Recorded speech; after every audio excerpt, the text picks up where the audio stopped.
Di sini saya akan mewawancarai guru SMP. Sebelum saya mewawancarai, izinkan saya untuk memperkenalkan diri.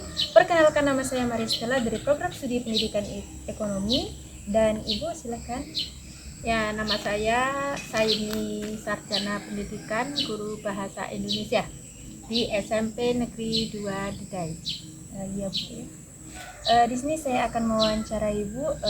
Menurut Ibu gitu ya, bagaimana perkembangan anak remaja saat ini dilihat dari segi fisik, intelektual, sosial, dan moral?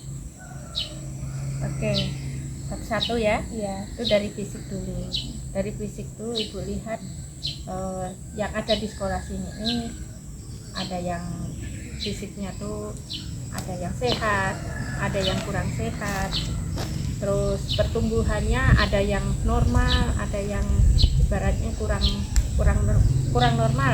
Dalam arti di sini anaknya tuh ada yang kecil, nah, gitu ya, kayak stunting gitu. Terus untuk intelektualnya tuh ya namanya anak-anak banyak, jadi intelektualnya tuh beraneka ragam. Jadi anaknya tuh ya ada yang pandai, ada yang sedang, ada yang kurang gitu ya. Untuk segi sosialnya saya lihat tuh karena di sini ini mungkin pengaruh digital ya. Iya. Pengaruh digital tuh kurang apa ya, untuk bersosialisasi itu kurang. Itu masih berkelompok-kelompok. Mungkin kelompok-kelompoknya itu mungkin di dalam punya grup-grup masing-masing ya gitu ya. Nah, dan untuk moral di sini kalau di sekolah sini ini memang diterapkan, kalau ketemu gurunya salam, sapa, santun ya kan gitu kan. Jadi untuk moralnya bagus semua ya. Saya lihat dari pergaulan kawan-kawannya pun tidak ada yang gimana saling bully, tidak. Jadi moralnya bagus gitu. Oh iya. Jadi lanjut, bagaimana gitu kan Bu, menurut Ibu, apakah perkembangan anak remaja ini sekarang sudah sesuai dengan yang sebenarnya atau normalnya gitu dengan perkembangan anak remaja? Kalau saya lihat anak-anak SMP sini ini sudah normal sih perkembangannya ya, normal. Dalam arti normal itu sesuai dengan zaman, Sesuai dengan trennya gitu ya. Ya kalau bahasa anak sekarang tuh trennya lah. Ya. Dari segi pengalaman Ibu selama mengajar di SMP Dododai ini, Ibu bisa menceritakan tidak bagaimana Ibu ini menemukan remaja dengan kasus yang berat begitu, dengan terkait masalah yang menyesuaikan diri pada perkembangan remaja? Ya, kasusnya yang paling berat itu saya lihat dari anak-anak yang nakal. Nakalnya di sini kayaknya kalau saya lihat di sini ini dari segi pergaulan di luar ya. Kalau di sekolah semuanya tidak ada pergaulan yang tidak bagus. Di luar tuh mungkin belum waktunya merokok udah merokok gitu. Itu berat sekali, terpengaruh ke sekolah. Masalahnya kalau dijelaskan sama guru dia tidak fokus, mungkin ingat rokoknya kali ya. Ingat rokoknya, ingat rokoknya. pergaulan. Terus mungkin kalau di rumah ini kemungkinan ya, kalau di rumah masalahnya saya lihat di sekolahnya itu kurang tidur, bergadang, main HP dan lain sebagainya, mungkin main game atau apa kan. Jadi ngantuk di kelas gitu. Karena itu tadi media sosial itu kan mengubah segalanya gitu Bu. Ya Bu, bagaimana sih menurut Ibu ini menyelesaikan masalah bimbingan remaja begitu, dalam memperbaiki diri remaja gitu? Biasanya saya panggil anak tersebut secara pribadi. Yang pertama dijelaskan dulu seluruhan dengan kawan-kawannya. Kalau tidak mempan, masih diulang lagi, baru dipanggil secara pribadi. Kalau panggil secara pribadi tidak mempan, panggil orang tua, panggil sama-sama kerjasama dengan orang tua. Gitu.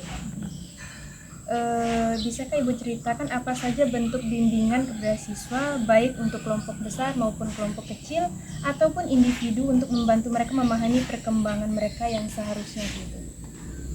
Untuk bimbingannya kami biasanya memang di yang pertama muncul kasus ya. Muncul kasus itu saya menemukan nanti saya bimbing. Saya bimbing nak mempan, lempar ke wali kelas. Wali kelas naik lagi ke kesiswaan naik lagi mempan ke PK. Kok PK tidak mempan lagi, baru ke yang paling atas. Itu dia namanya pembimbingan yang terbaik. Iya. Terkait dengan perbedaan individu gitu ya, bisakah Ibu ceritakan juga bagaimana memberikan pembelajaran dan proses pendidik dengan siswa memiliki perbedaan bakat, minat, kemampuan kognitif, dan latar belakang yang berbeda?